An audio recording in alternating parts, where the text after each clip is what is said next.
When you look at the scoring, the U.S. got 63 out of 100 points. If we're going with the school analogy there, 63 is an F. The trust fund is going to be exhausted in 2034 on Social Security, and unless they deal with this, 66 million Americans would see a benefit reduction of 23 to 25%.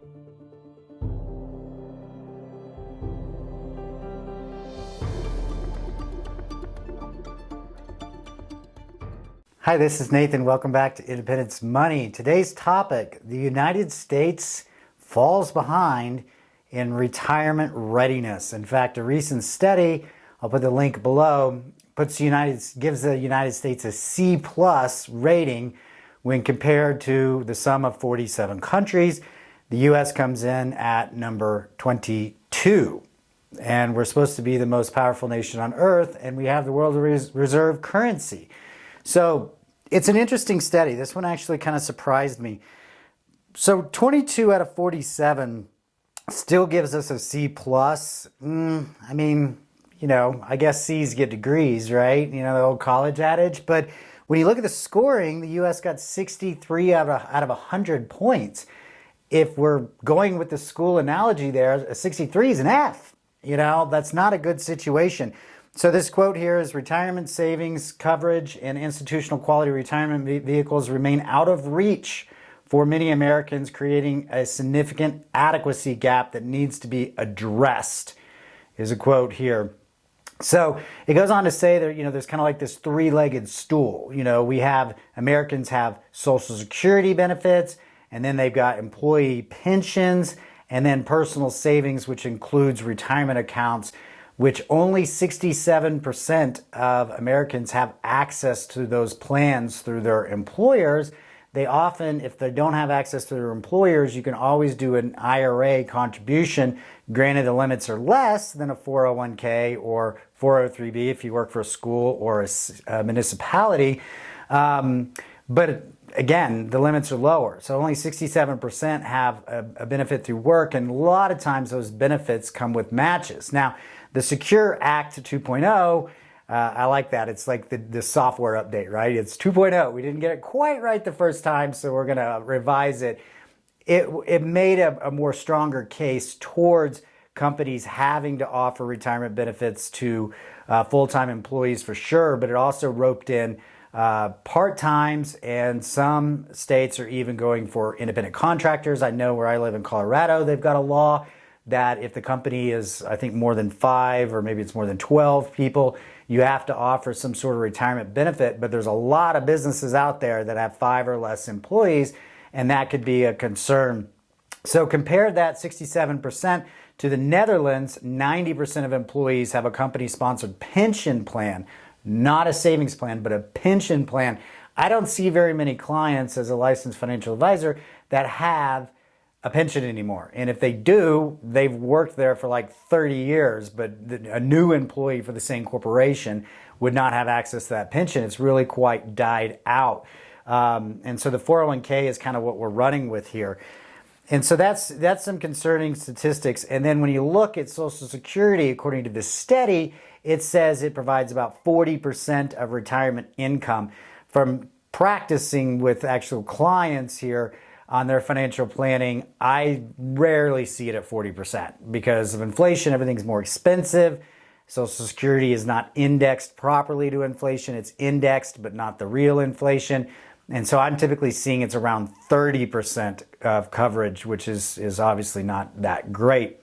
And then from there, the trust fund is going to be exhausted in 2034 on Social Security, and unless they deal with this, 66 million Americans would see a benefit reduction of 23 to 25%. I don't know why this is a political football, but both sides of the political spectrum avoid and historically have avoided dealing with Social Security. This is a well-known problem.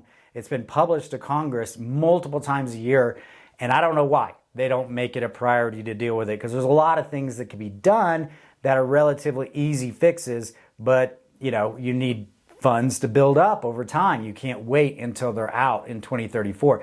Now, that doesn't mean Social Security goes away. It means they're surplus. is exhausted.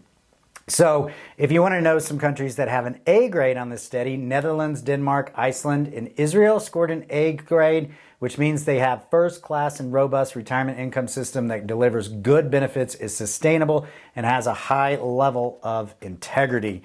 They did not say that about us. They said we have major risk and shortcomings, and long-term sustainability could be questioned. Well, if the United States got a C+, what other countries are we bedfellows with in that grade? Ready? Colombia, Kazakhstan, okay, sorry if I butchered that, and Croatia. So that's our peer group. Kind of a little bit scary here. We could do some things like raise the minimum Social Security payment for low-income retirees. The full minimum payment currently is only $1,000 a month. We could also make it tougher for Americans to access their retirement funds prematurely. We have a lot of rules where you can get access to retirement benefits for hardship, which is a certain amount of defined clauses, for first-time home purchase, things like that. You know, those are ways that Americans can get it. Or, you know, even without those qualifications, many Americans just bust their 401k and pay the taxes and the penalties, which is tragic. We could prevent that from happening. And of course, then, you know, we have a person that can't deal with a financial emergency. So it goes both ways. Kind of concerning. Countries that are in the B+ category is Australia and Finland. And B, we've got Switzerland, Ireland, UK, Sweden, Uruguay. That's quite a hot little country, libertarian kind of country in South America. And then we're in the C+. So that's quite an interesting statistic. You know, I went to physical therapy today. I'm getting my knee rehabilitated after I blew my ACL, and I was talking to the PT about that, and he was kind of asking how I got into what I do, and I was saying, you know, even with an economics degree, a lot of what I've learned being in the profession isn't even taught in school, let alone in degrees that aren't financed or econ based. And so I think that's a shortcoming of our school system, where we should talk about mortgages, credit cards, managing student loans, saving for retirement, and then simple concepts. I was once certified as a Profit First consultant. That's a book, Profit First. I highly encourage you to read it, especially if you're a business owner. And it goes with the idea of what's called small plates from the dieting world. If you had a big plate, you fill your plate, you eat the whole thing, right? If you have a small plate, you fill your plate, you eat the whole thing. But the plate is smaller. Same thing applies to budgeting. You will consume 100% of what you put in your checking account between paychecks. It's a given mathematical fact. So the only thing you can do is to put less in your checking account by starting with having your payroll company, talk to your HR person, swing 1% to your savings. And when you get used to that, 2, and try to work your way up to 5. When you get that savings up to 3 months of an emergency, then turn around and swing that into a retirement account. But you have to start by paying yourself first. Nobody will ever have money at the end of the month, and that's why a lot of Americans don't save. It's a very simple trick. Let me know your thoughts if you want to try this out, or your comments. We certainly appreciate all you out there. Y'all take care.